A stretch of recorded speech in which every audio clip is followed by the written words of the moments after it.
नमस्कार दर्शक बंधु मु प्रदीप आपण मानक स्वागत करुच्ची आज आउ एक नुआ भिडियो रे। तो राशन कार्ड हिताधिकारी मानक पई सरकार तरफ गोटे बहुत बड़ घोषणा जहाँकि करा जायछि। तो राशन कार्ड रे योग्य हिताधिकारी चयन पई सरकार वर्तमान ई-केवाईसी जांच करुचंती। तो ई केवाईसी कौन एवं ई केवाईसी जदि आपण माने करिया पई चाहुचंती तो ई केवाईसी आपण कोठारे करिवे एवं ई केवाईसी करिवा द्वारा आपण मानकु कोन कोन बेनिफिट मिलिबो आज रो भिडियो रे से विषय रे संपूर्ण डिटेल्स जानिबे। तो वीडियो को जमारू स्किप न करी प्रथम शेष पर्यंत निहाती देखिए नले परवर्ती समय रे जदि आपण ई केवाईसी करूनांती तो ताहले आपण मानकर राशन कार्ड काटी जिबा सहित आपण मानकु सरकार तरफ आगकू मिलिबा पई जाउथुबा सुभद्रा योजना कहतु ना सीएम किसान योजना कहतु यही सबू योजन आपण मैंने वंचित हेबे। तेणु ई केवाईसी केमिति करिवे आज ये भिडियो रे संपूर्ण डिटेल्स जानिबा। ता सहित यदि चैनल को प्रथम थर विजिट करचंती वीडियो को लाइक करिवे, चैनल को सब्सक्राइब करनथिले एबे ही सब्सक्राइब करी पाखरे थिबा बेल आइकन को क्लिक करी ऑल एज सेट कर देबे। तो देखंतु बहुत दिन धरी राज्य सरकार को तरफ जाकि हिताधिकारी को योग्य हिताधिकारी को राशन कार्ड रे संयोग करिया पई जाकि प्रक्रिया आरंभ करा जायतिला एनै मध्य मंत्री जाकि पूर्वरु सूचना देइतिले। तेणु वर्तमान ए जो ई केवाईसी प्रक्रिया चालू रही। तो आपण मानकर पूर्व वीडियो रे मध्य कमेंट थिला ई केवाईसी आपण माने केमिति करिवे। तो देखंतु ई केवाईसी करिया पई हेले ऑनलाइन ले कोनोसी प्रश्न उठु नै। तो कारण देखंतु ऑनलाइन ले ई केवाईसी प्रक्रिया आपण माने निजे निज मोबाइल ले करि परिबे नहीं।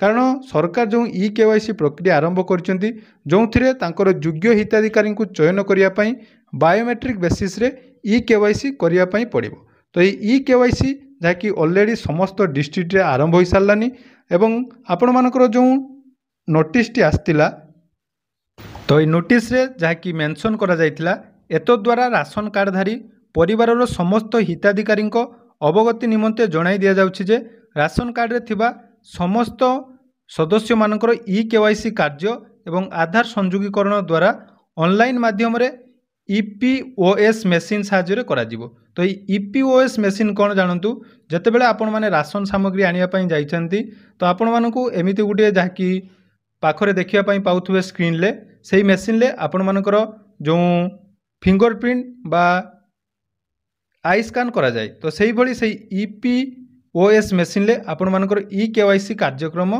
करा जिवो जो थिरे कि एठारे मेंशन करा जायछि परिवारर समस्त सदस्य ई केवाईसी करिवे। तेणु धार्य तारीख दिन निज राशन कार्ड सह परिवारर समस्त सदस्यंकर आधार नहीं राशन डीलर पाखक जाई ई केवाईसी कार्यक्रम करई नबंधु। तो यह मध्य बाध्यतामूलक रही। जदि आपण मानकर ई केवाईसी कार्य करा न जाए ताहले सेमानक नाम राशन कार्ड रु काटी जिवो एवं सेमानकर राशन सामग्री रु सेमाने वंचित हेबे। तो ई केवाईसी कार्यक्रम देखंतु 22 अगस्त ऑलरेडी आरंभ हो सारी एवं शेष तारीख जहाँकि रही 25 सेप्टेम्बर। तो 25 सेप्टेम्बर सुधा आपण मानकु निहाती ई केवाईसी करिनबा आवश्यक। किंतु एठी गुटे द्वंद्वर विषय जे समस्तंकर जदि ई केवाईसी करा जिवो जो माने वर्तमान घरे रहुनांती व बाहर राज्य रे रही काम करचंदी तो सेमानकर ई केवाईसी करबा को नै कोन व्यवस्था रही से नै मध्य कोनोसी अपडेट दिया जाय नै। किंतु जो अपडेट टी रही आपण माने निहाती ई केवाईसी करिनबा आवश्यक। तो देखिपारे एटी मध्य फोर्ड ओडिशार जो ऑफिशियल ट्विटर हैंडल रही सेठारे समस्त जिलार वर्तमान जाकि ई केवाईसी प्रक्रिया आरंभ हो सारानी। तेणु आपण मैंने जदि ई केवाईसी करना आपण मान अंचल में जेबे भी ई केवाईसी कार्यक्रम आरंभ हो राशन कार्ड रे निहाती आपण मैंने ई केवाईसी करेंगे एवं यही प्रोसीजर जो प्रोसेस टी रही यही प्रोसेस जदि आपण मैंने सठिक भाव में कंप्लीट करुँच ताहले आपण मानकर राशन कार्ड रे थिबा समस्त सदस्य राशन सामग्री पाइबे एवं आगको मिलवा पई जाउथुबा सीएम किसान हो बा सुभद्रा योजना बा सरकार तरफ जो जो सुविधा मिलिबो आपण माने से सब सुविधा पाई परिबे। तेणु आशा करुच्ची जो माने भी ई केवाईसी करिया पई चाहुचंती निजर डीलर को सहित एनै कथबार्ता हुंतु एवं आपणकर ई केवाईसी निहाती करनियंतु। धन्यवाद।